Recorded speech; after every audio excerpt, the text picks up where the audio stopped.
നമ്മളിപ്പം psychology related ആയിട്ടുള്ള പല വാക്കുകളും ആളുകൾക്ക് ഭയങ്കര ഫെമിലിയർ ആയി തുടങ്ങുമ്പം നമ്മളത് സാധാരണയായിട്ടൊക്കെ നമ്മുടെ നോർമൽ ലൈഫിലൊക്കെ ഭയങ്കരമായിട്ട് യൂസ് ചെയ്യും. ഇപ്പോൾ ചെറിയ സങ്കടം വരുമ്പോൾ എനിക്ക് ഡിപ്രഷൻ ആണെന്ന് പറയുന്ന പോലെ ഇപ്പം നമ്മൾ യൂസ് ചെയ്യുന്ന വേറൊരു കാര്യമാണ് ഫോബിയ. അതായത് ചെറിയ എന്തെങ്കിലും കാര്യത്തിനോട് നമുക്ക് പേടി തോന്നുമ്പോഴത്തേക്കും എനിക്ക് ആ സാധനം ഫോബിയ കേട്ടോ അതിൻ്റെ അടുത്ത് കൊണ്ടുവരണ്ട, അങ്ങനത്തെ ഒരു രീതിയിൽ ആൾക്കാർ സംസാരിക്കാറുണ്ട്. വീടിൻ്റെ പുറത്തിറങ്ങുന്ന സമയത്ത് ചിലപ്പം അവർക്ക് ഭയങ്കര കംഫർട്ടബിൾ ആയിട്ടുള്ള ഏതെങ്കിലും ഒരു വ്യക്തിയുടെ കൂടെ മാത്രമായിരിക്കും പോവുക, അല്ലെങ്കിൽ ഇനിയിപ്പം എനിക്ക് പെട്ടെന്ന് ഹെൽപ്പ് കിട്ടാൻ സാധ്യതയില്ലാത്ത സ്ഥലങ്ങളിലോട്ട് അവർ പോകത്തില്ല, അവരത് അവോയ്ഡ് ചെയ്യും.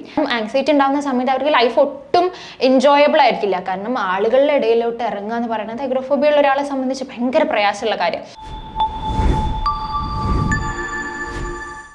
ഹലോ, ഞാൻ രാഹിന ഫസ്മി, ഹെയിൽ ആൻഡ് ഹാപ്പിനെസ്സിലെ കൺസൾട്ടൻറ്റ് സൈക്കോളജിസ്റ്റ് ആണ്. നമ്മളിപ്പം സൈക്കോളജി റിലേറ്റഡ് ആയിട്ടുള്ള പല വാക്കുകളും ആളുകൾക്ക് ഭയങ്കര ഫെമിലിയർ ആയി തുടങ്ങുമ്പം നമ്മളത് സാധാരണയായിട്ടൊക്കെ നമ്മുടെ നോർമൽ ലൈഫിലൊക്കെ ഭയങ്കരമായിട്ട് യൂസ് ചെയ്യും. ഇപ്പോൾ ചെറിയ സങ്കടം വരുമ്പോൾ എനിക്ക് ഡിപ്രഷൻ ആണെന്ന് പറയുന്ന പോലെ ഇപ്പം നമ്മൾ യൂസ് ചെയ്യുന്ന വേറൊരു കാര്യമാണ് ഫോബിയ. അതായത് ചെറിയ എന്തെങ്കിലും കാര്യത്തിനോട് നമുക്ക് പേടി തോന്നുമ്പോഴത്തേക്കും എനിക്ക് ആ സാധനം ഫോബിയ കേട്ടോ അതിൻ്റെ അടുത്ത് കൊണ്ടുവരണ്ട, അങ്ങനത്തെ ഒരു രീതിയിൽ ആൾക്കാർ സംസാരിക്കാറുണ്ട്. അപ്പോൾ യഥാർത്ഥത്തിൽ ഫോബിയ എന്ന് പറയുമ്പം നമുക്ക് ചെറിയ സാധനങ്ങളോടോ ചെറിയ അല്ലെങ്കിൽ ഏതെങ്കിലും സ്ഥലങ്ങളോടോ ഒക്കെ തോന്നുന്ന ചെറിയ പേടി മാത്രമാണോ, അല്ലെങ്കിൽ ക്ലിനിക്കലി നമ്മൾ ഡയഗ്നോസ് ചെയ്യപ്പെട്ടിട്ടുള്ള ഫോബിയ യഥാർത്ഥത്തിൽ എന്താണ്, അല്ലെങ്കിൽ അത് ഒരു ഫോബിയ ഉള്ള ഒരു വ്യക്തി ഏത് അവസ്ഥയിലൂടെയാണ് കടന്നു പോകുന്നത്, അവരുടെ ജീവിതത്തിലെ ഫങ്ഷനിങ്ങിനെയൊക്കെ ഇത് എത്രത്തോളം അവർക്ക് ഫോബിയ ക്ലിനിക്കലി ഡയഗ്നോസ് ചെയ്തിട്ടുണ്ട് എന്നുണ്ടെങ്കിൽ അവർക്ക് അത് എത്രത്തോളം ബുദ്ധിമുട്ടുണ്ട് എന്നുള്ളത് നമുക്ക് ശരിക്കും ഒന്ന് നമ്മൾ ചിന്തിക്കേണ്ട ഒരു വിഷയമാണ്. അപ്പോൾ ഇന്ന് നമ്മൾ ഡിസ്കസ് ചെയ്യുന്നത് അഗോറോഫോബിയ ആണ്. അപ്പോൾ നമ്മൾ അതിൽ ആ വാക്കിലുള്ള പോലെ അഗോറോ എന്ന് പറഞ്ഞു കഴിഞ്ഞാൽ അതൊരു ഗ്രീക്ക് വേർഡാണ്. ആ ഗ്രീക്ക് വേർഡിൻ്റെ അർത്ഥം തുറസായിട്ട് ആളുകളൊക്കെ കൂടി നിൽക്കുന്ന ഒരു സ്ഥലം എന്നാണ് ആ ഒരു ഗ്രീക്ക് വേർഡിൻ്റെ അർത്ഥം. അപ്പോൾ അങ്ങനെയുള്ള സ്ഥലങ്ങളോടുള്ള ഒരു ഫോബിയ. അപ്പോൾ ഫോബിയ എന്ന് പറയുന്ന സമയത്ത് ചെറിയൊരു ഭയമോ ചെറിയൊരു പേടിയോ അല്ല, പകരം നമുക്ക് നോർമലി ഒരു സാധനത്തിനോടോ നോർമലി ഏതെങ്കിലും ഒരു വസ്തുക്കളോടോ തോന്നുന്ന ഒരു ഭയത്തിൻ്റെ വളരെ എക്സ്ട്രീം ആയിട്ടുള്ള ഒരു കണ്ടീഷനായിരിക്കും. അതായത് കംപ്ലീറ്റ്ലി ഇറാഷണൽ. നമുക്ക് യുക്തിയിൽ നമ്മൾ ചിന്തിക്കുന്ന സമയത്ത് ഒരു മാച്ച് ഉണ്ടാവില്ല. നമ്മൾ എന്തിനാണ് ഈ കാര്യത്തിന് ഇത്രത്തോളം പേടിക്കുന്നത്, ഇത്രത്തോളം ഒരു ഡേഞ്ചർ ആയിട്ടുള്ള സംഗതി അല്ലല്ലോ അത്. പക്ഷേ ആ ഒരു ഫോബിയ ഉള്ള ഒരു വ്യക്തി എന്തായിരിക്കും, അതിന് അത്രത്തോളം എക്സാജറേറ്റ് ചെയ്തിട്ടായിരിക്കും അയാൾക്ക് ആ ഒരു പേടി ഉണ്ടാവുക എന്നുള്ളത്. അതുകൊണ്ട് തന്നെ അത്തരത്തിലൊരു ഹൈ ലെവൽ ഓഫ് പേടി ഉണ്ടാവുമ്പം അവർക്ക് നോർമലി അവരുടെ ഫംഗ്ഷനിങ്ങിനൊക്കെ ഇത് എഫക്റ്റ് ചെയ്യും. ഇപ്പോൾ ചിലപ്പം ചില ആൾക്കാർക്ക് എട്ടുകാലിനോട് ചെറിയൊരു പേടിയുണ്ടാവും. അപ്പോൾ പറയും എനിക്ക് എട്ടുകാലി ഫോബിയാണ് കേട്ടോ, എൻ്റെ റൂമിലുണ്ട്, അതൊന്ന് തട്ടിത്തരുമോ എന്നൊക്കെ ചോദിക്കും. പക്ഷെ ശരിക്കും ഒരു ഫോബിയ ഉള്ള ഒരു വ്യക്തിയെ സംബന്ധിച്ചിടത്തോളം അവർക്ക് ആ ഒരു എട്ടുകാലിയുടെ ചിത്രം കണ്ടാൽ തന്നെ അവർക്ക് ഭയങ്കര ഹാർട്ട് ബീറ്റ് കൂടാനും അവർക്ക് ഷിവർ ചെയ്യാനും അവർക്ക് ഭയങ്കര പ്രയാസം തോന്നാനുള്ള സാധ്യതകളുണ്ട്. അപ്പം ഇപ്പോൾ വളരെ ദൂരം ഒരു എട്ടുകാലി കണ്ടാൽ വരെ ഭയങ്കരമായിട്ടുള്ള പേടി വരിക, അത്തരത്തിലുള്ള ഒരു എക്സ്ട്രീം ലെവൽ ഓഫ് ഫിയർ ആണ് ശരിക്കും പറഞ്ഞു കഴിഞ്ഞാൽ ഫോബിയ എന്ന് പറയുന്നത്. അപ്പം നമ്മൾ അഗോറോഫോബിയ നോക്കുന്ന സമയത്ത് തുറന്ന സ്ഥലം, അതായത് ഭയങ്കര ഓപ്പൺ ആയിട്ടുള്ള സ്പേസ്, കുറേ ആളുകൾ കൂടുന്ന സ്ഥലങ്ങളോടൊക്കെ ഈ ഒരു വ്യക്തിക്ക് ഭയങ്കരമായിട്ടുള്ള പേടിയായിരിക്കും. അപ്പം നമ്മൾ മനുഷ്യന്മാരാണ്, നമ്മൾ ഓട്ടോമാറ്റിക്കലി നമ്മൾ തുറസായ സ്ഥലങ്ങളിൽ പോകേണ്ടി വരും, ആളുകളായിട്ട് മിങ്കിൾ ചെയ്യേണ്ടി വരും. പക്ഷേ അഗോറോഫോബിയ ഉള്ള ഒരു വ്യക്തിയെ സംബന്ധിച്ചിടത്തോളം അത് ഭയങ്കര പ്രയാസമുള്ള ഒരു കാര്യമായിരിക്കും. ഇപ്പം നമ്മൾ പബ്ലിക് ട്രാൻസ്പോർട്ടേഷൻസ്, അതായത് നമ്മൾ പുറത്ത് പോകുന്ന സമയത്ത് നമ്മൾ ബസ്സിൽ കയറേണ്ടി വരും, അല്ലെങ്കിൽ ഒരു മാർക്കറ്റിൽ പോയിട്ട് സാധനങ്ങൾ വാങ്ങേണ്ടി വരും, ഇപ്പം ഒരു മാളിൽ പോകേണ്ടി വരും, ഇനിയിപ്പോൾ ഒരു ഫിലിം കാണാൻ വേണ്ടി ചിലപ്പോൾ ഒരു തിയേറ്ററിൽ പോവുക, അങ്ങനെയുള്ള ആളുകൾ കൂടി നിൽക്കുന്ന സ്ഥലങ്ങൾ നമുക്ക് ഒരിക്കലും നമ്മുടെ ജീവിതത്തിൽ കംപ്ലീറ്റ്ലി നമുക്ക് അവോയ്ഡ് ചെയ്ത് നിൽക്കാൻ പറ്റില്ല നമ്മൾ നോർമലി ജീവിക്കുന്ന സമയത്ത്. പക്ഷേ ഈ ഒരു അഗോറോഫോബിയ ഉള്ള ഒരു വ്യക്തിയെ സംബന്ധിച്ചിടത്തോളം അയാൾക്ക് ഭയങ്കര പ്രയാസമായിരിക്കും അങ്ങനെ ഒരു സിറ്റുവേഷനിലോട്ട് ഇറങ്ങി ചെല്ലുക എന്ന് പറയുന്ന സമയത്ത്. അപ്പോൾ അവരെന്താ ചെയ്യുക എന്ന് വെച്ച് കഴിഞ്ഞാൽ ഇങ്ങനെയുള്ള സിറ്റുവേഷൻസ് ഒക്കെ കംപ്ലീറ്റ്ലി അവരെ അവോയ്ഡ് ചെയ്യും. അപ്പോൾ അത് അവരെ ഫംഗ്ഷനിങ്ങിന് ഭയങ്കരമായിട്ട് ബുദ്ധിമുട്ടും. അവർക്ക് ഇനിയിപ്പം എത്ര സ്കില്ല് ഉണ്ട് എന്നുണ്ടെങ്കിലും ഇങ്ങനെയുള്ള ഒരു ജോലിയാണ്, ആളുകളുടെ ഇടയിലോട്ട് ഇറങ്ങിയിട്ടുള്ള ജോലിയാണ് ചെയ്യേണ്ടതെന്നുണ്ടെങ്കിൽ അവർ ജോലിക്ക് പോയില്ല. കാരണം അവർക്ക് ജോലി ചെയ്യാൻ പറ്റില്ല, അങ്ങനത്തെ സിറ്റുവേഷൻ ആവും. അത് കാരണം അത്രയ്ക്ക് അവർക്ക് ആ ഒരു ഫോബിയ ഹൈ ലെവലിലായിട്ടായിരിക്കും നിൽക്കുന്നുണ്ടാവുക എന്നുള്ളത്. ഇപ്പം നമ്മൾ നോക്കുകയാണെന്നുണ്ടെങ്കിൽ ഒരു മോഡറേറ്റ് ലെവലിലൊക്കെയാണ് അഗോറോഫോബിയ ഉള്ളതെന്നുണ്ടെങ്കിൽ ആ വ്യക്തികൾക്ക് വീടിൻ്റെ പുറത്തിറങ്ങാൻ പ്രയാസമായിരിക്കും. അവർ വീടിൻ്റെ ഉള്ളിൽ ഓക്കെ കംഫർട്ടബിൾ എന്നുള്ള രീതിയിലായിരിക്കും. വീടിൻ്റെ പുറത്തിറങ്ങുന്ന സമയത്ത് ചിലപ്പം അവർക്ക് ഭയങ്കര കംഫർട്ടബിൾ ആയിട്ടുള്ള ഏതെങ്കിലും ഒരു വ്യക്തിയുടെ കൂടെ മാത്രമായിരിക്കും പോവുക, അല്ലെങ്കിൽ ഇനിയിപ്പം എനിക്ക് പെട്ടെന്ന് ഹെൽപ്പ് കിട്ടാൻ സാധ്യതയില്ലാത്ത സ്ഥലങ്ങളിലോട്ട് അവർ പോകത്തില്ല, അവരത് അവോയ്ഡ് ചെയ്യും.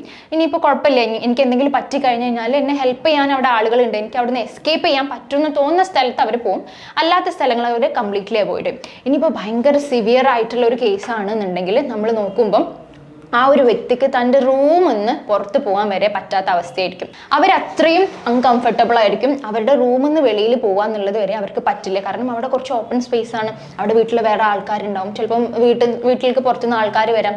അപ്പോൾ അതൊന്നും ഇവർക്ക് ഓക്കെ അല്ലാത്തൊരു സിറ്റുവേഷൻ ആണ് പലപ്പോഴും ഉണ്ടാവാറുള്ളത്. അപ്പോൾ അത്രയ്ക്കും ബുദ്ധിമുട്ടുള്ള ഒരു കേസാണ് ഈ അഗോറോഫോബിയ എന്ന് പറയുന്നത്.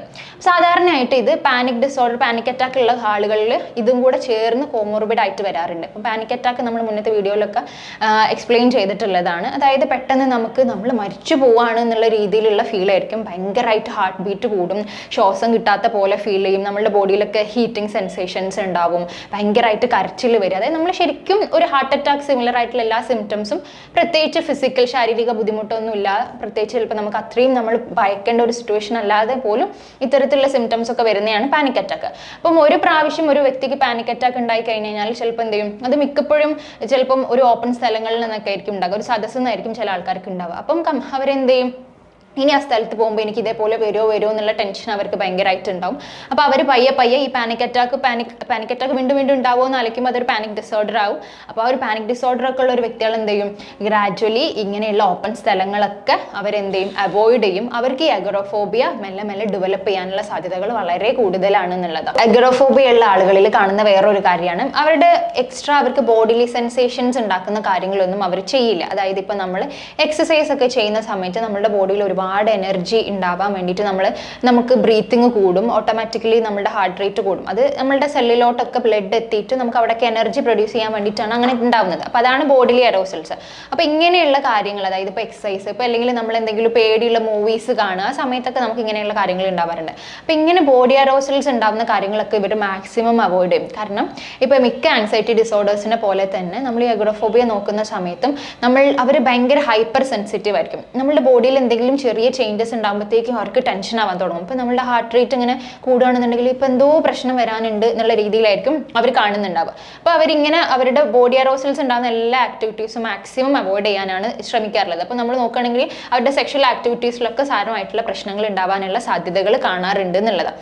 അപ്പം നമ്മൾ മൊത്തത്തിൽ പറയുമ്പോൾ ഒരു നോർമലി നമ്മളൊരു സാധനത്തിനെ ഭയക്കുന്ന ഒരു നോർമലി എന്തെങ്കിലും ഒരു നമുക്ക് ഡേഞ്ചറസ് ആയിട്ടുള്ള ഒരു സാധനത്തിനോട് നമുക്ക് പേടി തോന്നുന്നത് വളരെ നോർമൽ ആയിട്ടുള്ള കോമൺ ആയിട്ടുള്ള ഒരു പ്രോസസ്സാണ്. പക്ഷെ ഒരു ഫോബിയ ഒക്കെലോട്ട് എത്തുന്ന സമയത്ത് നമുക്ക് സാധാരണ നമ്മളൊരു കാര്യത്തിന് പേടിക്കുന്നതിൻ്റെ അളവിനേക്കാൾ വളരെ കൂടുതലായിരിക്കും ഇവരുടെ പേടി ഉണ്ടാവുക. അതേപോലെ നമ്മൾ ആ ഒരു സാധനത്തിന് ചിലപ്പോൾ നോർമലി നോക്കുമ്പോൾ നമുക്ക് ഈ ഒരു സിറ്റുവേഷന് നമുക്ക് യാതൊരുവിധ ഡേഞ്ചറസും അല്ല, നമുക്ക് ഒരു തരത്തിലുള്ള ഭീഷണി ഇല്ലാത്തൊരു സിറ്റുവേഷൻ ആയിരിക്കും. പക്ഷെ എന്നാൽ കൂടിയിട്ടും ഇവർ അതിനെ നോക്കി കാണുന്നത്, ഇവർ ആ കാര്യം പെർസീവ് ചെയ്യുന്നത് ഭയങ്കര പ്രശ്നമായിട്ടുള്ള ഒരു കാര്യമായിരിക്കും. അപ്പോൾ അതുകൊണ്ടാണ് ഈ അഗോറോഫോബിയ ഉള്ള വ്യക്തികൾക്ക് ഇങ്ങനെ തുറസായിട്ടുള്ള ആളുകളൊക്കെ കൂടി നിൽക്കുന്ന സ്ഥലങ്ങളിൽ എത്തുന്ന സമയത്ത് ഭയങ്കര ബുദ്ധിമുട്ട് ഫീൽ ചെയ്യുന്നത് എന്നുള്ളതാണ്. അപ്പോൾ നമ്മൾ പല രീതിയിലുള്ള ആൻസൈറ്റി ഡിസോർഡേഴ്സ് ഉണ്ട്. ഇപ്പോൾ specific phobia, social anxiety disorders, ഇപ്പോൾ പാനിക് ഡിസോർഡർ, ഇതൊക്കെ ഇതിൻ്റെ അണ്ടറിൽ വരുന്ന കാര്യങ്ങൾ. അതേപോലെയുള്ള ഒരു കാര്യമാണ് ഈ അഗോറോഫോബിയ. അപ്പോൾ ഇത് നമ്മൾ കൃത്യമായിട്ടുള്ള ഒരു സൈക്കോതെറാപ്പി കൊടുത്തു കഴിഞ്ഞാൽ, അതായത് നല്ല ഒരു മെൻ്റൽ ഹെൽത്ത് എക്സ്പേർട്ടിൻ്റെ സഹായത്തോടെ കൃത്യമായിട്ടുള്ള സൈക്കോതെറാപ്പി പ്രൊവൈഡ് ചെയ്ത് കഴിഞ്ഞാൽ നമുക്കതിൽ നിന്ന് കംപ്ലീറ്റ്ലി നമുക്ക് റിക്കവർ ചെയ്ത് വരാൻ പറ്റും എന്നുള്ളതാണ്. ഏതൊരു വ്യക്തിയാണോ ഇതിൽ ബുദ്ധിമുട്ടുന്നുള്ള, അല്ലെങ്കിൽ ഈ പ്രത്യേകിച്ച് ആൻസൈറ്റി ഡിസോർഡേഴ്സ് ഉള്ള ആളുകളൊക്കെ വിചാരിക്കുന്ന ഒരു കാര്യമാണ്, ഇതൊരു ക്രോണിക് ആയിട്ടുള്ള കാര്യമാണ്, ലൈഫ് ലോങ് ഞാൻ ഈ പാറ്റേണിൽ തന്നെയായിരിക്കും, എനിക്ക് പുറത്തിറങ്ങാൻ പറ്റില്ല, ഞാനിങ്ങനെ കുടുങ്ങിപ്പോയി, എനിക്കൊരു ജോലി ചെയ്യാൻ പറ്റില്ല, എനിക്ക് ഇഷ്ടമുള്ള സ്ഥലത്ത് എനിക്ക് പോകാൻ പറ്റില്ല, കാരണം ആൻസൈറ്റി ഉണ്ടാകുന്ന സമയത്ത് അവർക്ക് ലൈഫ് ഒട്ടും എൻജോയബിൾ ആയിരിക്കില്ല. കാരണം ആളുകളുടെ ഇടയിലോട്ട് ഇറങ്ങുക എന്ന് പറയുന്നത് അഗോറോഫോബിയ ഉള്ള ഒരാളെ സംബന്ധിച്ച് ഭയങ്കര പ്രയാസമുള്ള കാര്യം. അപ്പോൾ കൃത്യമായിട്ടുള്ള ഒരു ഇൻ്റർവെൻഷൻസ്, ഒരു സൈക്കോളജിക്കൽ ഇൻ്റർവെൻഷൻസ് കിട്ടിക്കഴിഞ്ഞ് കഴിഞ്ഞാൽ ഇവർക്ക് അതിൽ നിന്നും റിക്കവർ ചെയ്ത് വരാൻ പറ്റുമെന്നുള്ളതാണ്. പക്ഷെ പലപ്പോഴും കൃത്യമായിട്ടുള്ള ഒരു ഇൻ്റർവെൻഷൻസ് കിട്ടാറില്ല, പല ആളുകൾക്കും ആ ഒരു ഹെൽപ്പ് കിട്ടേണ്ട സമയത്ത് കിട്ടാറില്ല എന്നുള്ളതാണ്. അപ്പം കൂടുതൽ സൈക്കോളജി റിലേറ്റഡ് ആയിട്ടുള്ള വീഡിയോ ആയിട്ട് നമുക്ക് വീണ്ടും കാണാം. താങ്ക്